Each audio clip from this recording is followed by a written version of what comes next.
Hello everyone and welcome to this webinar as we look at Microsoft 365. My name is John, and in this webinar we'll spend some time looking at how organizations can maximize the full potential of Microsoft 365 to enhance collaboration, productivity, as well as security within their environment.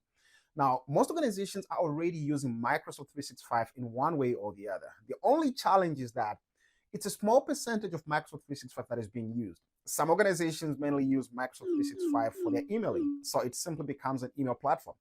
Or in certain instances, you'd find that it's simply a place where they store files. And you and I should actually be excited by the fact that Microsoft 365's adoption is actually very high. And using this knowledge, we'll be able to see how we can help most of these organizations to enhance their capabilities and how their adoption is when it comes to Microsoft 365. Now, let's look at what exactly it means when we talk about the Microsoft 365 ecosystem. So there are 6 main or major domains that actually comprise the Microsoft 365 ecosystem. There are others that are actually an extension of Microsoft 365, but mainly the areas we'll be looking at include Microsoft Teams. Now, Teams is a great tool, and this would mainly be for communication and collaboration within the organization.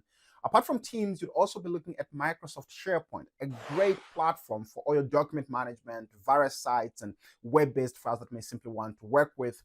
You also have OneDrive. Now, OneDrive is mainly a storage area. This is for personal cloud storage. You could also have shared files that will actually be stored in there, and various team members or users would actually be able to have maybe shared folders and be able to collaborate as well. You also have Exchange Online. Now, Exchange Online focuses strongly on email infrastructure. Microsoft still has that stronghold on tools such as Microsoft Outlook, and Exchange Online happens to be the platform on which all the email infrastructure is built. So this becomes one core area that we also need to understand and help organizations fully utilize the tools that are contained within Exchange. And after that, the 5th one is Defender for Office 365. Now, this has to be something that is adopted as it focuses on email security. There's so many things that are going on today in terms of breaches and phishing and everything else. And organizations, instead of looking outside, can actually consider adopting Defender for Office 365 to make sure that they have a compact way of protecting their resources and without having to use maybe third-party tools, so to say. The 6th one is Entra ID. And if you are focused on building a career around identity and access management, this is the go-to tool. Now, previously, this was only in Azure when we had Azure Active Directory, but Entra ID now allows us to manage identities even within Microsoft 365.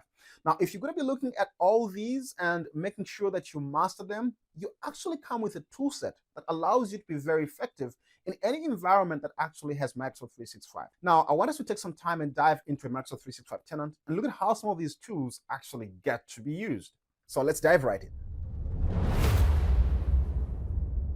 All right, so here we are within our browser, and to access Microsoft 365 Admin Center, all we have to do is type admin.cloud.microsoft.com. It actually used to be admin.microsoft.com, but this has been updated simply because Microsoft now incorporates a ton of features within this particular portal. Now, I really get super excited each and every time I'm talking about Microsoft 365 and looking at the various tools that are contained within this particular area. And you would forgive me as I would be going through this. Sometimes I might be maybe too fast, but believe me, this is one of the most greatest areas of all Microsoft ecosystem infrastructure and solutions that exist out there that helps you to have insights, helps you to have analytics, and anything that actually makes your organization thrive as long as you know how to implement it. So from here we have the Home tab, we have the Copilot. Now, if you haven't really jumped into the Copilot, it's actually a powerful AI tool from Microsoft that allows you to integrate different types of tools. You can actually work with different agents, have connectors that allow you to, have telemetry into various tools that you have and bring them into Microsoft 365. There is just a lot. So if I wanted to, and we were looking at maybe beginning to tinker with the various AI tools contained within Microsoft 365, we could be looking at Overview here, which gives us insight into the different Copilot features that are actually available to us. We have connectors if we have other applications within our organization which actually require us to integrate with Microsoft 365 tools, then we can actually begin that process from here too. Billing and usage, of course, all this doesn't come at a fee that is not really significant. You would need to really look into the billing of Microsoft tools. And if you actually pay a blind eye to this, you could find yourself in a scenario where you would actually be having very high skyrocketing fees when it comes to maintaining maintaining this. All right, I won't really get into the Copilot part, but you have all these for yourself to explore. Agents would actually show you how many agents are within your organization, which ones are being used, which one are not really, very active, etc. For example, in this case, you have 150 agents in our organization, and we can see all that data from here. You have different tools, etc. Now, this is really exciting because you can begin tying all these with other tools that you have if you have a large language model out there that feeds into the agents that you have within this particular portal. You can have that interoperability between the two.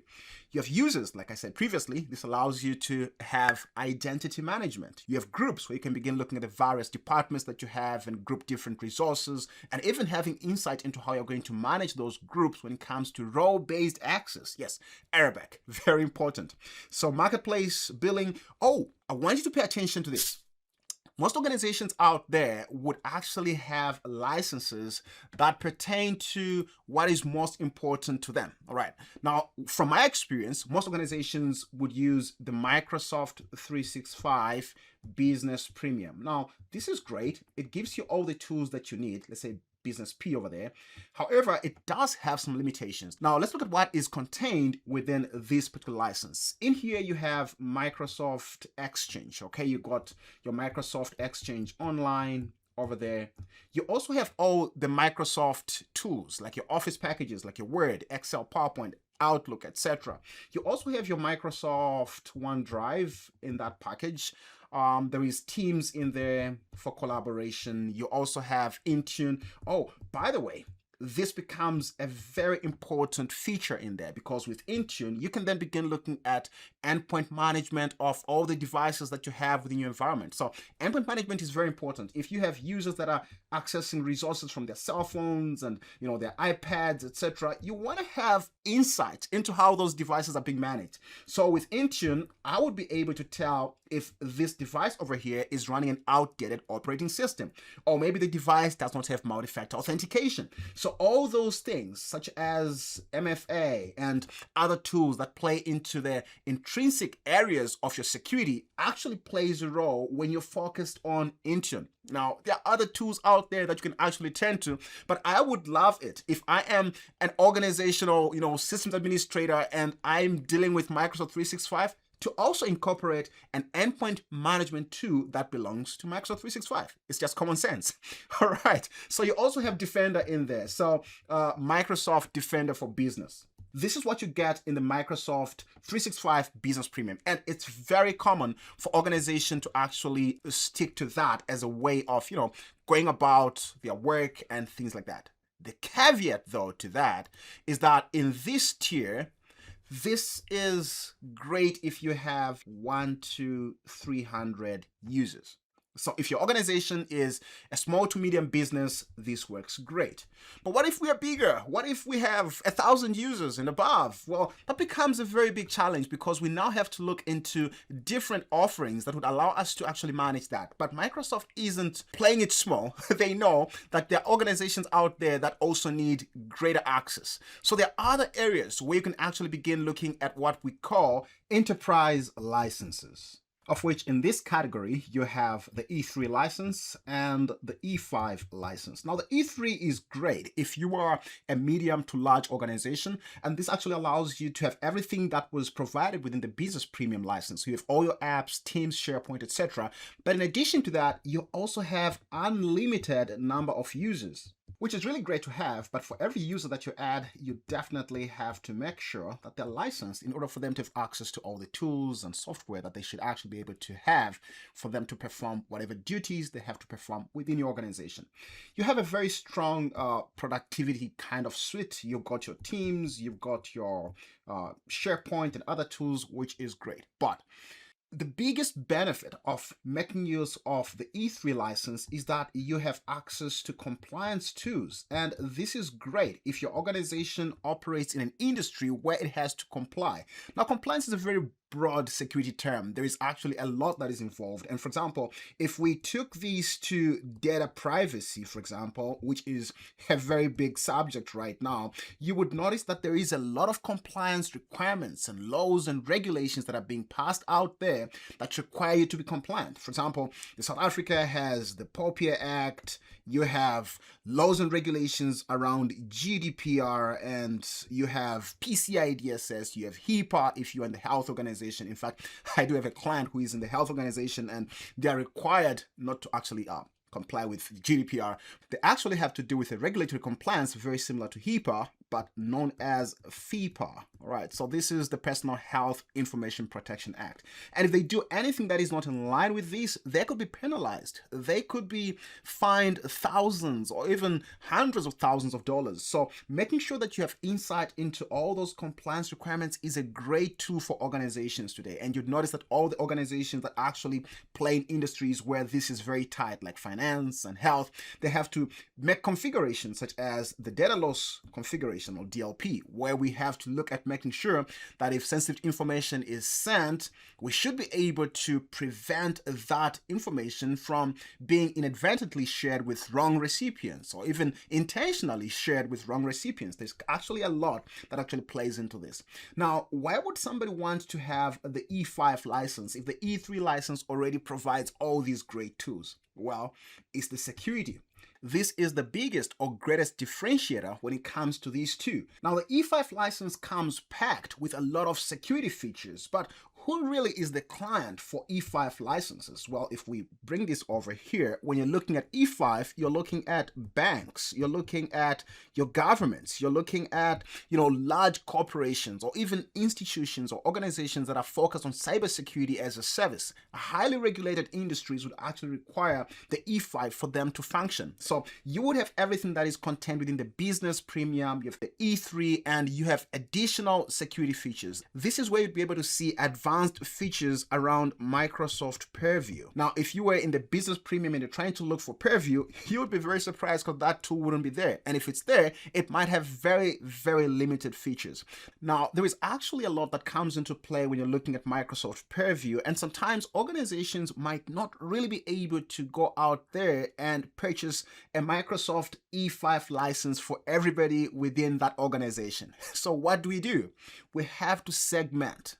And by segmentation, we simply mean, okay, so everybody who is in an environment or a department that does not require high-end security features would get a business premium for, their licensing. So Jill and John and Joseph and, everybody out there can simply get these license. But then we have maybe executives that are looking at the security posture of our organization. We have George, or we have Kojo, or we have Akwaku or Nana out there, and they have to get the E3 license. So we simply go ahead and give them E3 license. And for our executives, like people in very, senior positions that really need the very granular understanding and insights of what is happening in terms of the security of our organization, those are the ones that would actually get an E5 license. I actually remember a few months ago, I had a friend of mine. He was all over complaining and trying to convince his manager that he needed an E5 license, and his manager kept putting him on an E3 license. And he reached out to me and say, "Hey John, what do you think are the reasons that I must give to create a very solid case that I'm given an E5 license?" And my question to him was, why do you need it? I was like, man, I just like having insight. I want to be part of the team that is able to see what is happening within the organization. So there could be reasons out there that you'd actually need to have in order for you to have insight into all these. Now, if you look at my tenant that I'm actually using right now, you would notice that there is a lot that is provided in here. But if I went to my billing and went to my licenses, this is not the kind of license that we actually need for this kind of demonstration. It's a baby, entry-level kind of license. So for us to actually get something that is great, I'm going to switch to my other license as a global administrator and be able to see what we can actually visualize from there. But just for the sake of us, getting insights, you can see if we went to show all at the very bottom, I have with me, admin centers, and there's a bit of security over there. Microsoft Purview, identities, Azure. So these would actually allow me to have insights into these packages, but they are limited. And in certain cases, you would actually get an error trying to access a tool or feature that is not supported by your license. But for the purpose of time, let's jump into another tenant, and then we can begin looking at all these tools from there. Okay, so we are in the second tenant right now, and we are going to see a number of differences within this particular tenant compared to the previous one. So if we expand this section over here, we have quite a lot of areas. You begin seeing Teams over there, SharePoint, Exchange, etc. But before we can actually begin working in those areas, it is important for us to understand that we cannot really do much in terms of onboarding the various users and working with identities if this particular tenant is not hooked to the rightful domain, for example. So if we went to settings over here, you'll be able to see domains. This is the area you would need to go to in order for you to add, whether it's a custom domain that you have in your environment or an alias that you simply want to have within this particular tenant. That's very important because when it comes to creating users within your environment, you simply want to be able to pick up that domain and associate it to the user that you want to create. For instance, if we went to active users over here, we would be able to click on add user. And in the process of creating an add user, we definitely would be required to produce a username over there. And let's say the last name. This is part of the process of creating users. And once we have these two, Microsoft 365 would combine them and generate a username, which must be tied to maybe xyz.xy.com sort of domain. So it becomes very important for us to make sure that all those domains are actually added before we can begin the process of creating users. If we need to have maybe alias domains in the environment whereby you have one user using xy.com and the same user using xyz as an alias.com, then we should make sure that all those alias domains are added prior to us creating users. So most of your work around identity management would actually be around this particular section over here.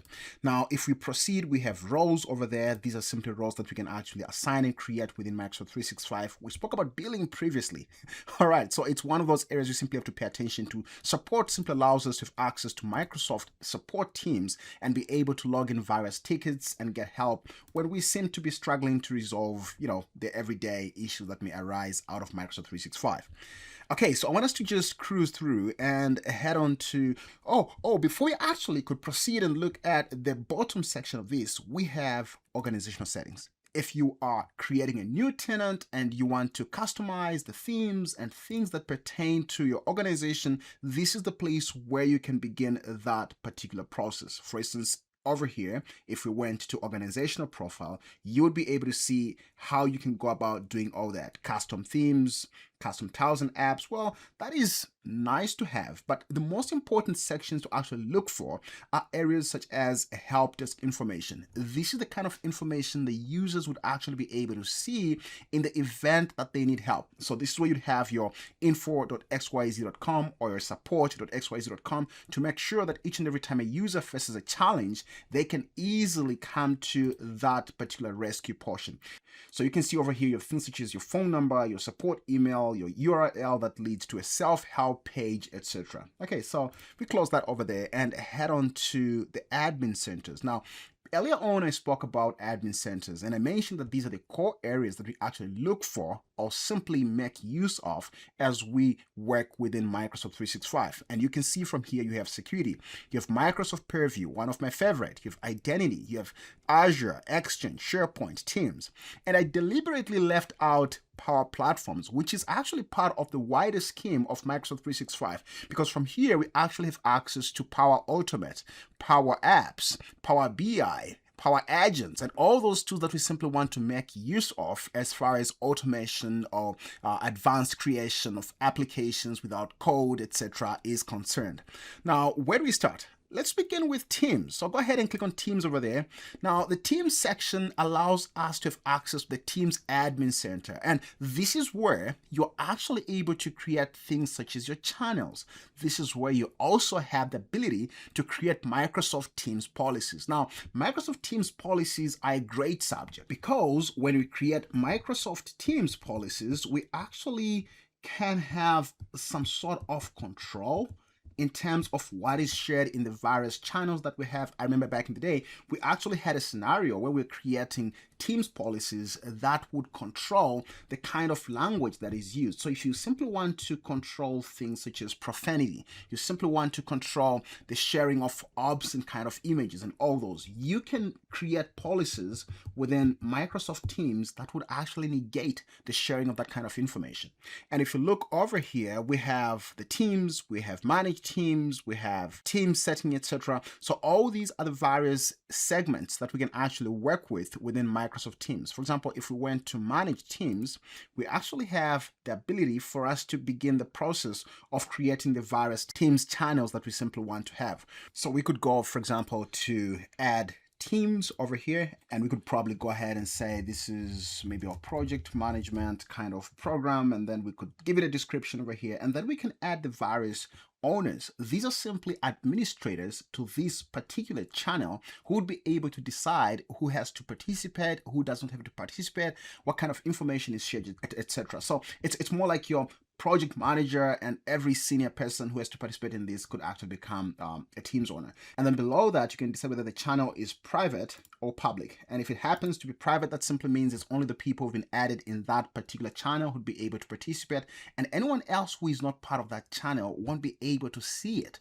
So you cannot really add yourself to that particular channel, so to say. But if it's public, it simply means anyone is able to see that the channel exists and they'll be able to participate within that particular channel. So if I wanted to create these for the confidentiality of our team, and we simply want only those people participating in this particular project to be part of that, I would maintain it as a private channel. Go ahead and create it, and then would have it listed over there. So the process really of creating these channels isn't complex, but there is more to creating channels within Microsoft Teams. So if you come over here, you're able to see that we have the voice capabilities. Now, Microsoft Teams is actually great because it provides you a fully fledged voice over IP systems. This simply allows you to have phone systems, allowing users to make and receive calls, managing voicemail and transfer calls using a cloud-based system. You'd actually have the ability for you to create phone numbers for each and every user that you have in your environment, and those phone numbers would actually allow you to route calls to different locations. So this is a very interesting area where you would actually be able to leverage Microsoft Teams within Microsoft 365 and have a fully fledged voice over IP system. So it's really great to be aware of these before you can go and invest in another PBX system of some sort.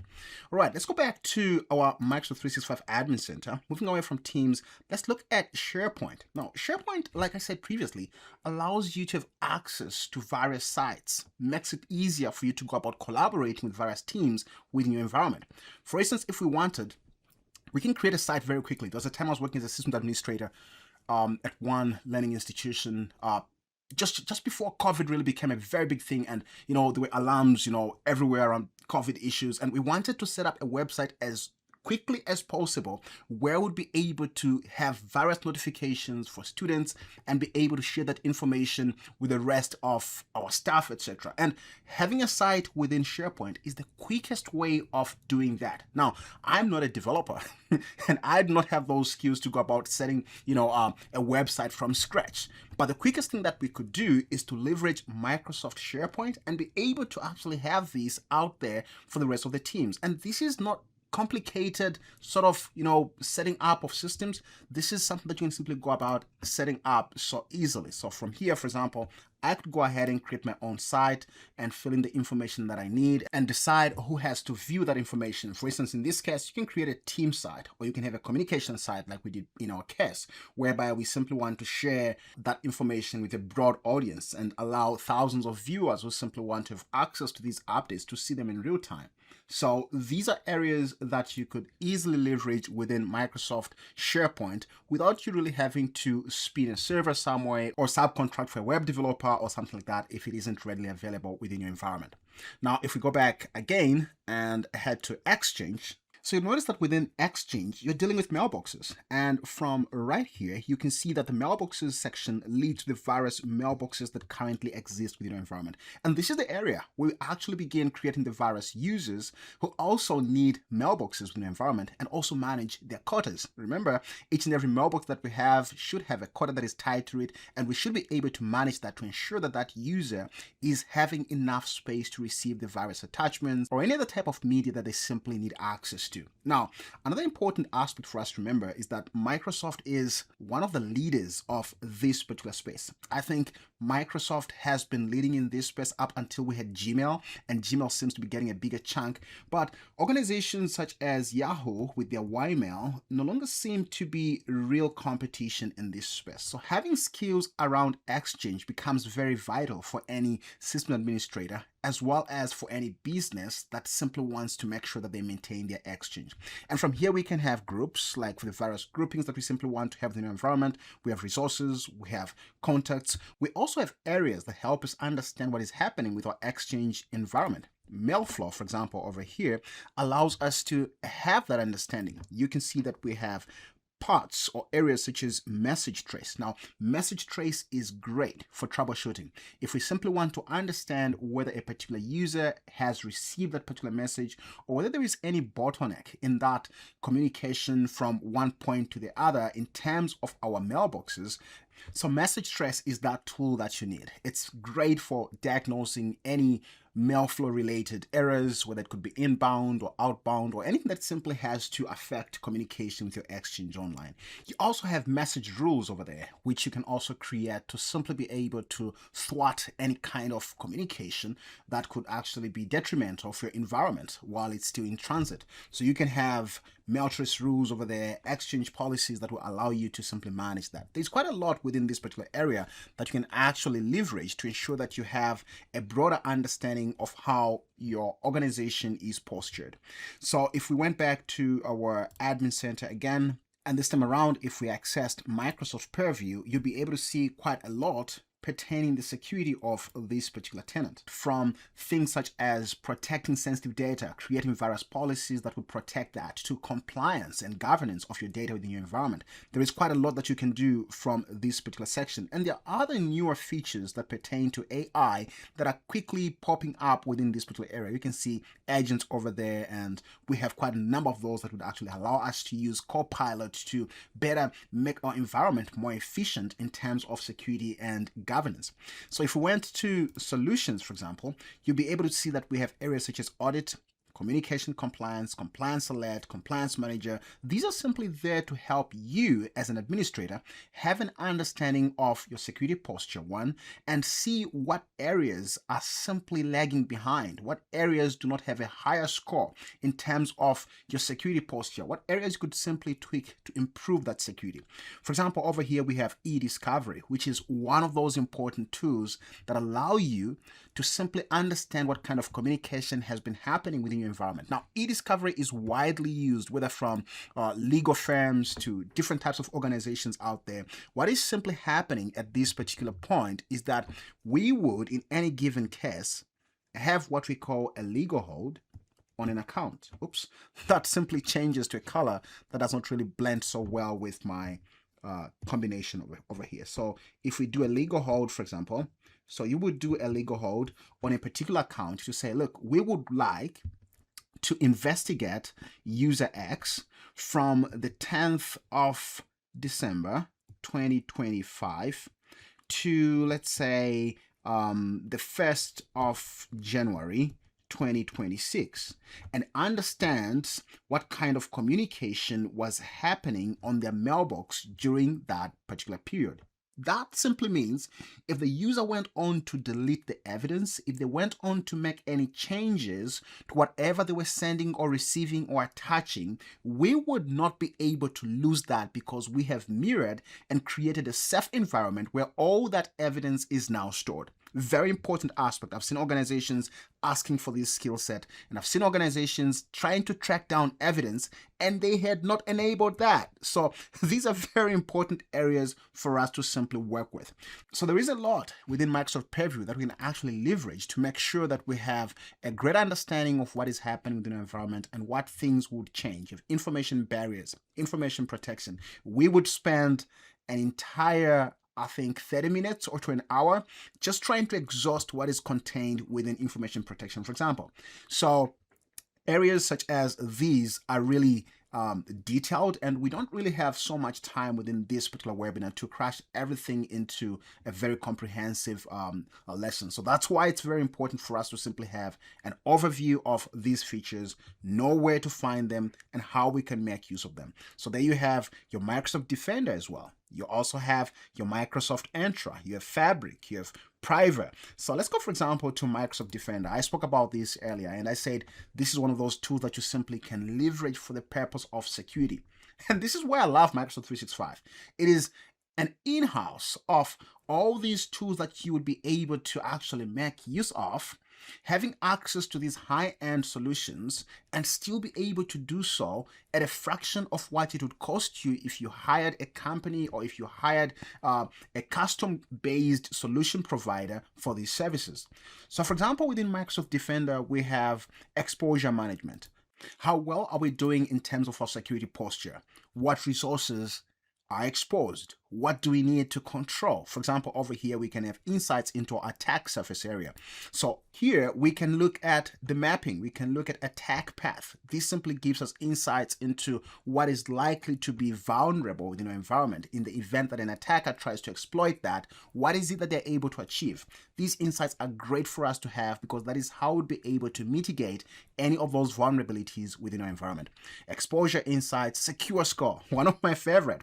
Secure score is like your petrol gauge in your vehicle. So when you're driving, that is how you tell if you have a full tank or you have a half tank, or whether you're on E, you're nearly on empty. So this simply gives you understanding in terms of how well you're doing. How are you scoring in terms of your security posture? And what are those areas that you simply have to adjust? And by adjustment, I simply mean improve in order for you to stand in a better position.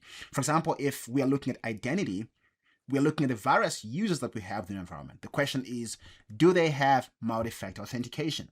Could there be that there is a user who does not have MFA enabled?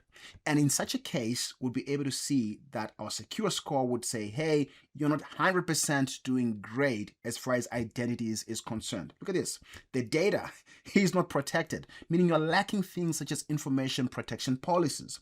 You have applications, 36%. This is really the pane of glass that you need in order for you to have that insight as far as your security is concerned. There is a lot in here that you can go about viewing. But here's the icing on the cake. You also get recommendations to say, okay, for you to resolve this area that looks to be downtrodden and hasn't been given attention for a very long time, here is what you've got to do for you to improve that particular area. So you'd go ahead and look at how you'd go about working with intelligence for impersonation protection. You'd go and look at how you could look at enabling impersonation domain protection. So all these would allow you to also score higher. You can see over here the score impact. As you begin addressing all those vulnerabilities, you also get the scoring, and here you're simply seeing what part of your infrastructure is actually impacted. For example, the category here is applications. So all these pertain to applications, and we have something here that pertain to identity. So there are other areas that pertain to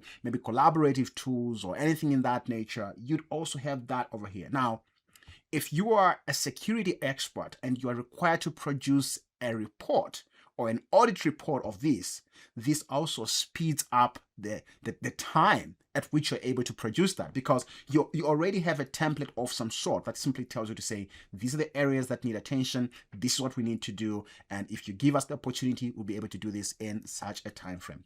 Great stuff. Now, I can't really spend all the time talking about Microsoft Purview. Let's conclude and look at Microsoft Entra. Entra ID, one of my favorites. So Entra ID, like I've said previously, is all about identity and access management. You simply want to look into the various users you have in your environment. You simply want to manage them in such a way that you are able to control in the event that a user has lost a device, in the event that the user maybe has resigned, or maybe there's a new user being onboarded. All that has to be done in a way that is seamless, one, in a way that improves or does not distort your security, two, and that it's efficient for you. So you can see over here you have various users, groups, you have devices, like I said previously, which should be able to onboard, and you can onboard your Windows devices, your iOS devices, your Linux devices, and still have that insight into how well those devices are doing, as well as the kind of operating systems they run. Are they outdated or they are current operating systems, etc.? Now, I can't close this without touching Power Platforms, of course. So let's just go back and look at Power Platforms. So if we went to Power Platforms, like in that case, we would be able to visualize what is happening in the environment. And Power Platforms, interestingly, has this button that allows us to visualize the various tools that we can work with. For example, we have Power BI over here. So if we open that, we'll be able to make use of Power BI Service, for example, which is an online version of what you'll be able to do on a web-based portal, and work around with the various visualizations that you simply want to look at. So this is Microsoft 365 in short, and there is a lot that we can actually look at. Yeah, so that is it when it comes to Microsoft 365. There is quite a lot that we can actually share as far as looking at the various areas that are of interest, whether for businesses or for career development. But there is a new feature that actually Microsoft, not really a feature, but a license. I've spoken about Business Premium, I've spoken about E3 and E5. There is E7. E7 is really packed with all the Copilot stuff, lots of AI features that you can actually look out for and be able to understand the direction in which Microsoft is taking things. But with that understanding of what we've covered so far, this should get you up to speed and have an overview of what exactly is achievable when you are in the Microsoft 365 tenant. So yeah, we are open for questions. If there is anything that you'd like me to address or anything that you feel might need to be mentioned because we skipped it, feel free to drop it down and then we can address that in the meantime. Otherwise, I'm really grateful and thank you for the opportunity. Thank you to Wilfred and Conde.